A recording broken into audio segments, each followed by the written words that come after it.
Welcome to the High Adventure Scouting Podcast.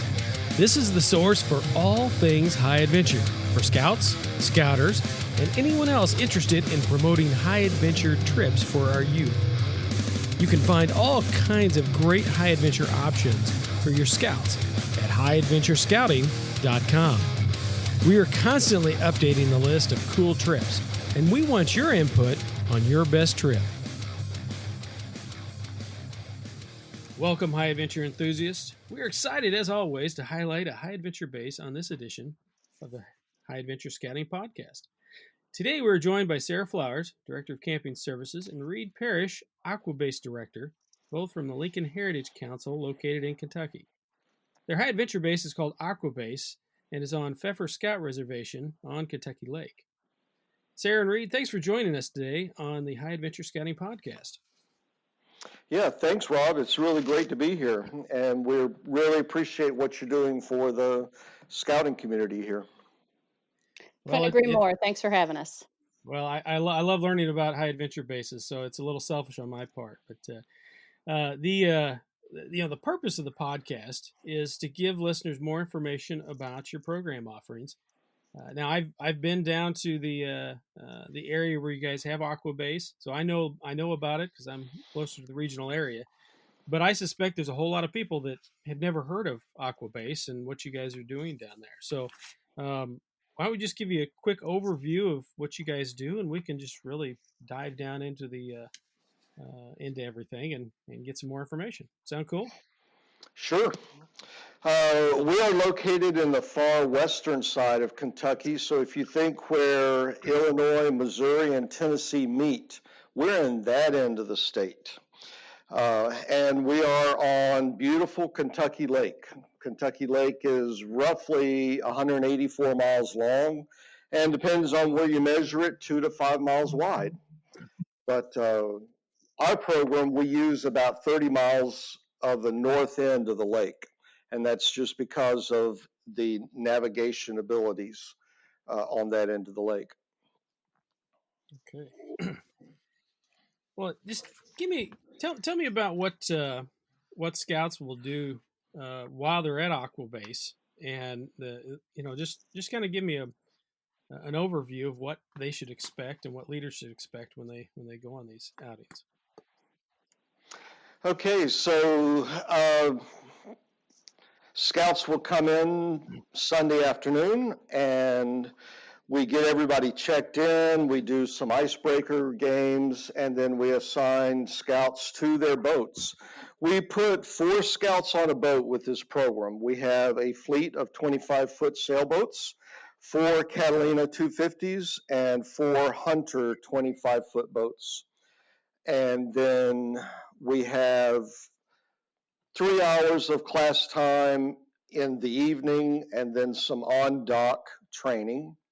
And then the next morning, we have another 3 hours of classroom work and more on the dock training. And then we try to leave right after lunch and we set sail. All right. Is that Rob, the important thing to note too is that these kids are actually the ones manning these boats. So the training that Reid provides them is important because there is no adult on the boat with these guys. So it's a true experience that the team building and the opportunities that these young men and women have to operate these sailboats is just fantastic. Well, that's cool. Now, do they need any sailing experience before they come on this trip? We do require, one of the requirements is that they have small boat sailing merit badge. Other than that, they do not need any sort of other training or experiences with sailboats. Okay. They pretty much learn as we go. It's a very unique experience. We may be spread out, say 1.5 miles between the first and last boat, and I can see from my boat exactly what it is that they're doing and more or less what they're going through in terms of troop or personal dynamics. It's kind of fun to see. By Monday afternoon, they're just trying to figure it out, And then by Wednesday, they're starting to come together as a unit. And that's really nice to see because you can see the boats actually sailing well. Tuesday's a Well, very rough day. I'll bet. I'll bet. Now, when they go out on these go out on the lake, do they stay out on the lake? Or do they come back, or what's the how does that work? Right. When we leave camp on Monday, we do not return to camp until Friday, right after lunch, right about noontime. And they will stay on the boat 24 hours throughout the week. So we go into some safe harbors around the lake for overnight to spend the night. And then we do have a couple of other places, marinas, that we will go to during the day that we'll visit. Okay, so they'd be sleeping on the boat, basically. They do, yes. Okay, so it's a lot like those familiar with sea base. Those are a little bigger, but you sleep on the boat. You don't come back until you're done, till the end of the trek. So Right. Well, this is different than sea base in that there's not an adult on the boat with you to tell you right, what to do, and then B, they have to figure out how to make the boat go. And then when things get rough, like on Tuesday, they have to figure out, okay, who's going to lead and who's going to follow. When there are mechanical failures, they have to figure out how to overcome that obstacle, that challenge. We are connected with a Marine VHF radios, so we're in constant communication, but they're on the boats by themselves. well, that's a great experience. I It imagine that's a is. almost life changing experience. It is. I Yeah, can see them whenever they get off the boat on Friday afternoon. Every one of these scouts stand taller and have an air of confidence about them that they did not have whenever they came in on Sunday. that's It neat. really is a once in a lifetime opportunity, Rob. I mean, I don't know many councils who would give 4 scouts a 25-foot Catalina and say, "Have fun." Right. Oh, I think it's awesome, and I uh, Uh, I think that sounds like a good vacation to me, but it's pretty hard. Now, I know there's a summer camp option there at the same place where Aquabase is, That's called right. Roysty Manchester, and that's if there's an option like that, I like to highlight it for troop. So that's a cool opportunity to have both programs. So. It is, Um, and a lot of times, and we kind of think we're the best kept secret of the West Kentucky here, but we run 4 weeks of our traditional summer camp program. So if you've got a lot of those newer scouts and a good mix of older scouts, and you're looking for a program that could accommodate both of them, we've got that right here at Pfeffer Scout Reservation with our Royston Manchester summer camp program and then Reed's Amazing Aqua Base program. So your older boys can hop on the sailboats for the week, and your younger kids can enjoy a traditional summer camp experience right in the same location. that's great. Right. And Rob, we have scouts that come in as provisionals, so onesies and twosies. A single scout might come in, the parents might drive them up from Florida or from Missouri, and they are mixed in with people that may have a contingent on land at camp. So we all work together to make sure that everybody's taken care of. That's great. And that was a question I always have if there's provisional options for because we've had to do that in our troop for uh, boys can't go certain week. We'll pair them up with another troop. So Correct. that's great. We have that happens fairly often. I say, for instance, a troop sends 5 boys. We can only put 4 boys on a boat, so I let the youth decide what who's going to move to the next boat, and then we keep moving around until we have a good crew. Because not only do I do try to keep troops together, but I'm also looking at the age group and the physical abilities of those scouts. Sailing's fairly demanding in terms of their body strength, and so I've tried putting 4 small scouts on a boat. It just doesn't work. Yeah, Uh, that's for sure. because Yeah.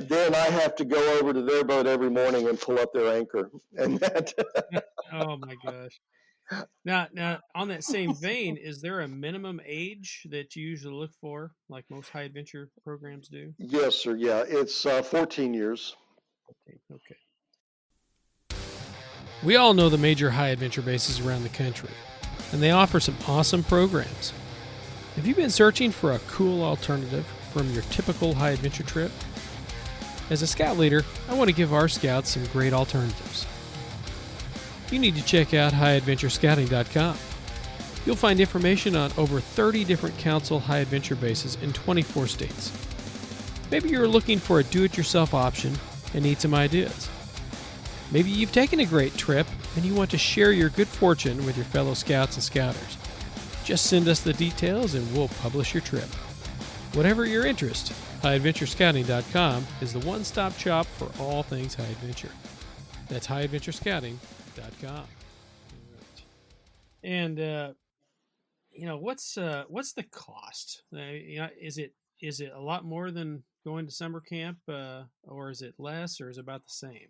Yeah, so Rob, we feel like we're fairly well priced compared to some of your other programs. So we have two options. We have a out of council option and we have an in council option. Our out of council fees are $395 is our regular fee, and if you meet all the discounts, you'll get in at 370. And our in council fee is 370 for the regular, and then if you hit all the discounts, it's 345, which comparably to some of the sea-based pricing, it's really something you can't beat for what you get. That's all inclusive. That's your meals. That's all the stops that Reed was talking about. The only thing not included in that is any souvenirs that you'd want to purchase at some of the stops that Reed had mentioned. Right. Yeah. I've paid to go to Seabase, Northern Tier, Philmont, uh, Jamboree, so I know all about the high costs. So that's pretty reasonable for sure. So, um, and where do most of the scouts come from? And I know where you're at in Kentucky. I've been to that particular camp where Aquabase starts out at, and beautiful, just beautiful area. Like you said, best kept secret in the country. So, but where do Sure. most of the scouts looking at Aquabase come from? Well, for our geographic region, we are almost in the center of the U.S., and we have had scouts come literally from all over California, Idaho, the eastern seaboard, Florida, Texas, Louisiana. They just come from all over. We get a lot from Greater St. Louis Area Council.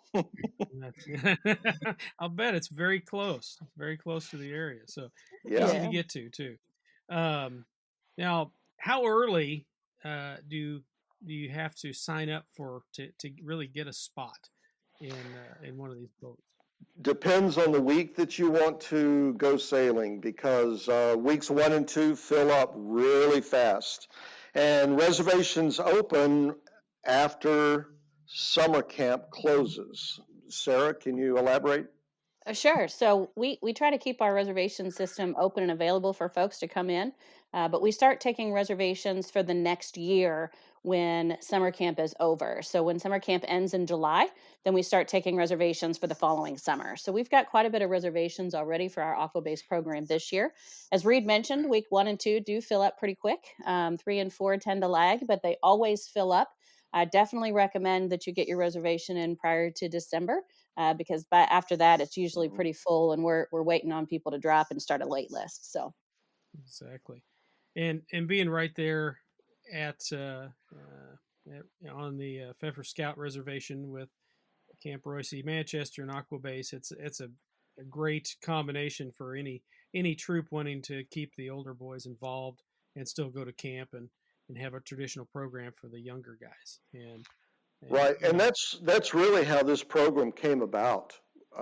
Say about 23 years ago, uh, there was a gentleman that wanted to make sure that the older scouts still stayed in scouting, and he had a love of sailing and a love of scouting, and he, on his own, started to gather some boats together and created this small fleet, and then it's just snowballed into what we've had today. Well, that's great. I think I brought a troop down there about 25 years ago, and I'm showing my age right now, but we had it was just a great week. And I think they went that particular troop after I moved. They went down there almost every year and just loved it. And in fact, I one of our Eagle Scouts in my troop where I'm at right now spent 3 summers down on staff at uh, at at the scout camp. So Nice. yeah, so we kind of have a connection there with you guys. So Right, we definitely appreciate that, and the Lincoln Heritage Council really prides itself on top-notch premier facilities. So we've invested quite a bit of capital money into our properties over the last couple of years, so that we can meet the needs of the changing dynamics that scouting has to offer. So Mhm. we appreciate the fact that you've come and that you came more than once. So thank yeah, you for that. absolutely, absolutely. Yes, Well, our new there's facilities are just amazing. They are wonderful.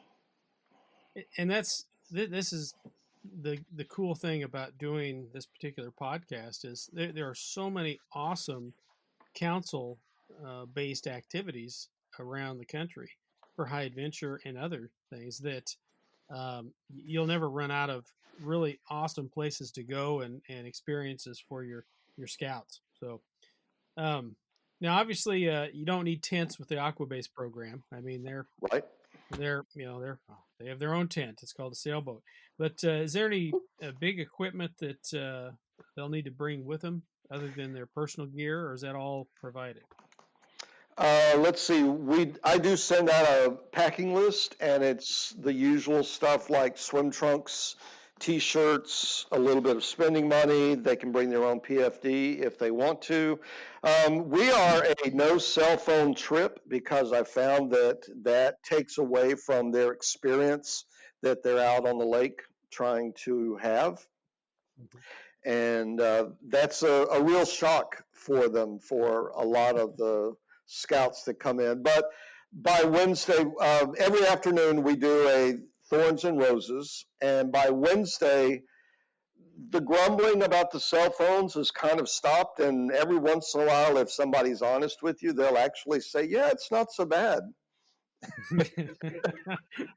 Yeah, we have the that kind of uh, rule in our troop with anything. Once you get out on the trail, once you're at the base, once you're doing whatever, you don't there's no cell phones. And it was Robin, easy when waterproof we went to the cameras work Boundary out. Waters.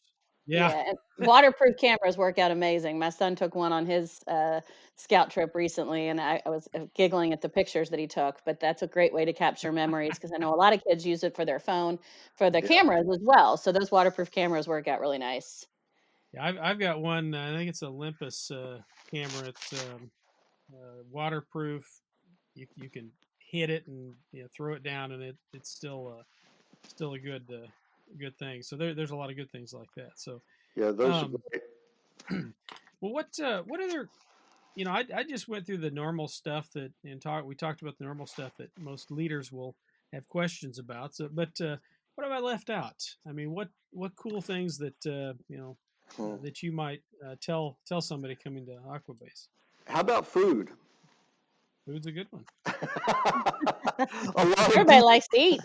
a lot of people ask about the food, and so we have a staff of two. One person drives a pontoon boat, and then I'm in my own boat. But the pontoon boat is our support vehicle. So on the pontoon boat, we have ice chests and grills and dry boxes that hold the food supplies that we need for the first 3 days, breakfast, lunch, and dinner. And then on Wednesday, the driver goes back to camp and replenishes the supply to get us through um, the rest of the week. until we come back. And we eat really well. So breakfast is a mix of cereal, milk, juices, yogurt, fresh fruit. Lunches are some great sandwiches that we make for the scouts. And then dinner, we take everyone and ferry them to shore, and then they cook patrol style. So one day is we actually have a ribeye steak, and another day is a chicken patty, another day is hamburgers. They really enjoy the food. That sounds awesome. Rob, another question we get is whether or not adult leaders can go on this trip. I mean, we talk Yes. this up so much, and the kids love it, and they want to go. Hey, can I go too? And really, we try to focus on the youth.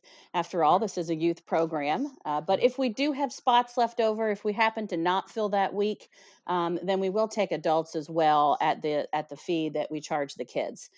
So that's something that we do get asked a lot as well, as whether or not we could take adults. Right. And we don't mix the adults with the youth. The adults sail on an adult boat, or sometimes we'll have just one adult and they'll bunk with me for the week. That sounds like fun. When my troop went down to sea base, we did a December trip, and the only reason I'm bringing this up because it's the only sailboat story I have. But I'm not sure the other two adults that I had with us. I'm not sure we could have gotten back if we tried because we didn't know how to work the sail. We didn't know how to do anything because the boys, our boys did all that, and Yeah. we just sat back and just watched them and took naps and fished, and it was it was probably one of the most relaxing vacations I've had ever. So That's Oh, because awesome. I nice. didn't have to, especially scout vac, because that's not usually a vacation. That's usually Exactly. you're Right, right. working. So Well, now, Aquabase is a little different because the boys do get to work on it a lot, but the surveys and the feedback we get from the scouts is just amazing. It's a once in a lifetime experience that they get to have with their buddies. And a lot of times they are the older scouts. And so when those scouts get to the point where they're going to graduate into being an assistant scoutmaster and adult leader, this is kind of the last hurrah for a lot of them. And it's really just a great opportunity for them to have that moment of excitement and energy, and the keel tilts over to the point you think the boat's gonna fall over and you're gonna go in the water, and it's just the wind in your hair and the excitement and energy that you get from it is just the adrenaline rush is just amazing. that's awesome. And I should add, Rob, for all of the adults that are listening out there, that the reason that we have these particular boats is that they are made so that they will not turn over. It does feel like it though. You get the wind in your sail and you're leaning over all the way to the right, and all of a sudden you're like, "Are we going over?" But you don't. But it's the adrenaline rush of the thought that it might happen. Yeah, It's great. exactly. I can understand that. Not like a taking canoeing. It's at camp or anything because Right. Or even smaller the sailing. You know. exactly. So now, Yeah. you're right on Kentucky Lake. Obviously, can the boys fish? Do they have to have a license for Kentucky license? How does that is that a possibility? Great question. What I found, the first year that I was director, I uh, did agree to that some folks could bring along their fishing gear. Well, what we found out was that there's way too much rigging, too much sail, and too much Hmm. bare skin on the boat for fishing. And so, no, that's something that we just don't do. We don't fish off the boats. Awesome. All right. Okay. All right. Anything else that that want to mention about it? Can't think of anything. Okay. Sounds like we covered the high points. So, um, well, I'd say Sarah and Reed, thank you for joining us today on the High Adventure Scouting podcast. I appreciate you taking the time. No, Rob, thank thank you you. again for having us. We really appreciate the opportunity to share our experience. Like I said, we're the best kept secret, but we want to get the word out. We want more people to hear about our programs.